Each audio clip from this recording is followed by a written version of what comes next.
नमस्कार दोस्तों, आपका स्वागत है एक नई वीडियो में। इस वीडियो में मैं आपको आज एक बैड न्यूज बताने वाला हूं। अगर आप एक विंडोज ऑपरेटिंग सिस्टम वाला लैपटॉप या कंप्यूटर इस्तेमाल करते हैं, अभी माइक्रोसॉफ्ट ने ऑफिशियली ये अनाउंस कर दिया है कि आगे आने वाली जो विंडोज होगी उनकी, उसमें आपको TPM 2.0 चाहिए, यानी कि ट्रस्टेड प्लेटफॉर्म मॉड्यूल 2.0। ये होता क्या है और कैसे ये मिलियंस ऑफ पीसी को एक कबाड़ का ढेर बना देगा और कैसे ये बड़ी खतरनाक बात हो सकती है।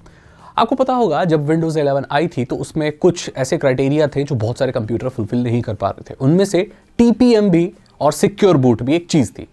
सिक्योर बूट को तो हम हटा देते हैं, लेकिन TPM जो ट्रस्टेड प्लेटफॉर्म मॉड्यूल था वो बहुत सारे कंप्यूटर्स में नहीं था, तो वो लोग ऑफिशियली विंडोज 11 इस्तेमाल कर ही नहीं सकते थे। बाद में रिलैक्सेशन दे दी, कुछ वे आउट निकाल दिए कि वो लोग कुछ तिगड़म करके डाल सकते हैं विंडोज 11 को। लेकिन अब साफ साफ कह दिया है कि आगे आने वाली विंडोज में ये नॉन नेगोशिएबल चीज होगी, यानी कि आपके प्रोसेसर में, आपके कंप्यूटर में TPM होना जरूरी है। अगर नहीं है तो आप आगे की विंडोज अपने कंप्यूटर में नहीं चला सकते, चाहे आपका कंप्यूटर 3 साल पुराना हो, 4 साल पुराना हो। 3 साल 4 साल पुराना अगर कोई कंप्यूटर है तो उसमें अभी और बहुत जूस बचा है, बहुत लाइफ बची है। लेकिन माइक्रोसॉफ्ट जैसी बड़ी कंपनी जिसके ज्यादातर कंप्यूटर उसी के ऑपरेटिंग सिस्टम यानी विंडोज को इस्तेमाल करते हैं, अगर वो ऐसी चीज अनाउंस कर दे तो दुनिया के मिलियंस ऑफ कंप्यूटर कबाड़ का ढेर बन सकते हैं। अब इस चीज को समझते हैं कि माइक्रोसॉफ्ट क्यों ये TPM के ऊपर जोर दे रही है और क्यों इसको एक एसेंशियल फीचर के रूप में सामने ला रही है। असल में TPM होता क्या है, इसकी फुल फॉर्म है ट्रस्टेड प्लेटफॉर्म मॉड्यूल। ये एक तरह का चिप में माइक्रो कंट्रोलर होता है, यानी कि आपके CPU के आसपास, आपके मदरबोर्ड पर एक माइक्रो कंट्रोलर है, चिप है एक छोटी सी अलग, जो कि क्रिप्टोग्राफिक कीज, डॉक्यूमेंट्स, ऑथेंटिकेशन उनको स्टोर करके रख सकती है। एक तरह से कहा जाए ये एक हार्डवेयर लेवल की सिक्योरिटी है जो कि आपके कंप्यूटर को हैक होने से, डेटा थेफ्ट होने से, कॉम्प्रोमाइज होने से बचाती है, वेरीफाई करती है और बचा कर रखती है। क्या होता है कि आजकल ऑपरेटिंग सिस्टम भी इन्फेक्टेड आने लगे हैं। लोग 10 तरह के अलग अलग जगहों से ऑपरेटिंग सिस्टम विंडोज लाकर डालते हैं, 10 तरह के अटैक्स भी होते हैं। तो उनसे बचने के लिए पूरे कंप्यूटर के ऊपर कोई एक सा मैकेनिज्म होना चाहिए, ऐसी कोई हार्डवेयर लेवल की चिप होनी चाहिए जो ऑथेंटिकेशन करे, क्रिप्टोग्राफी का इस्तेमाल करे और आपके कंप्यूटर को सही बनाकर रखे। तो एक तरह के एक छोटा माइक्रो कंट्रोलर होता है, उसमें इंस्ट्रक्शन या क्रिप्टोग्राफी कीज या इंस्ट्रक्शन स्टोर होता है। जब आप अपने कंप्यूटर को ऑन करते हैं तो आपका ऑपरेटिंग सिस्टम आपके TPM चिप के साथ कम्युनिकेट करता है और आपस में वेरिफिकेशन होता है, एक तरह की हैंडशेकिंग जैसी होती है, और ये वेरीफाई किया जाता है कि आप ऑथेंटिकेशन मतलब ऑथेंटिक ऑपरेटिंग सिस्टम इस्तेमाल कर रहे हो, कुछ और गड़बड़ तो नहीं है, कुछ चीज़ कॉम्प्रोमाइज तो नहीं है, तब आपका कंप्यूटर ऑन होता है। अगर आपके कंप्यूटर के किसी भी कंपोनेंट के साथ कोई छेड़खानी की गई होगी किसी अटैकर द्वारा, तो आपका कंप्यूटर ऑन ही नहीं होगा और आपका डेटा बच जाएगा।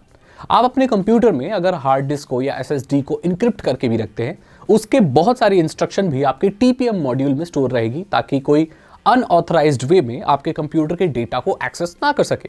So it's a very essential security mechanism. लेकिन ये पुराने कंप्यूटर्स में नहीं है। पुराने यानी कि 3-4 साल पुराना भी अगर कोई कंप्यूटर आपने लिया है या थोड़ा पुराना जनरेशन का है, तो ये फीचर उसमें नहीं है। और अगर ये नहीं होगा तो आगे की विंडोज आप ऑथेंटिक तरीके से इस्तेमाल नहीं कर पाएंगे। वे आउट निकाल के करो तो ठीक है, आपके पास एक ही रास्ता होगा, या तो आप सिक्योरिटी में कॉम्प्रोमाइज करो या तो फिर आप एक नया कंप्यूटर खरीदो। माइक्रोसॉफ्ट अब बोल रहा है कि नया कंप्यूटर ले लो। कितने लोग नया कंप्यूटर ले सकते हैं? क्या होगा? क्या माइक्रोसॉफ्ट विंडोज का कोई और अल्टरनेटिव निकलेगा? क्या लोग लिनक्स पे स्विच करेंगे? ऐसा तो बिल्कुल नहीं होने वाला। क्या लोग पुरानी विंडोज इस्तेमाल करते रहेंगे कि उसमें सिक्योरिटी अपडेट नहीं आएंगे? आपको पता होगा कि इस साल जो आने वाला है 2025, इसके अंत तक जो विंडोज 10 है वो ऑफिशियली डेड हो जाएगी और विंडोज 11 का भी भाई दिन आने वाले, खत्म होने वाली है। विंडोज 12 भी चलेगी। विंडोज 12 एक्सक्लूसिव AI पर बेस्ड होगी और ये सारी चीज़ें एसेंशियल उसमें होंगी। इनकी तो एक अलग रिक्वायरमेंट भी है कि आपको ऐसा कंप्यूटर होना चाहिए जिसमें NPUs हो, यानी कि आर्टिफिशियल इंटेलिजेंस की चीज़ों को प्रोसेस करने के लिए एक अलग कंपोनेंट आपके CPU के साइड बाय साइड होना चाहिए। ये तो एक बहुत आगे लेवल की चीज़ हो गई। बेसिक लेवल की चीज़ को ही ये लोग TPM बोल रहे हैं, जो कि आधे से ज़्यादा लोगों के कंप्यूटर में है ही नहीं। इसे आप इनेबल कर सकते हैं अगर आपके लैपटॉप में बायोस सेटिंग में जाके कर सकते हैं, कंप्यूटर में भी कर सकते हैं। अगर ये नहीं है तो आप किसी भी तरीके से इसको इनेबल नहीं कर सकते, आपको नया कंप्यूटर लेना ही होगा। यही एक बैड न्यूज़ है दोस्तों। आगे की विंडोज़ बहुत सारे लोग इस्तेमाल कर ही नहीं पाएंगे ऑथेंटिक वे से। आपकी क्या राय है इसके बारे में? क्या माइक्रोसॉफ्ट फिर से घुटने टेक देगा? मुझे लग नहीं रहा है इस बार घुटने टेकेगा, इस बार तो भाई हमसे ही नए कंप्यूटर खरीदवाएगा। आगे क्या होगा आप कमेंट सेक्शन में अपनी राय जरूर लिखिएगा। अगर आपको ये वीडियो अच्छी लगी तो इसे लाइक करें, अपने दोस्तों के साथ शेयर करें और मैं मिलता हूं आपसे अगली वीडियो में। Thank you so much and good bye.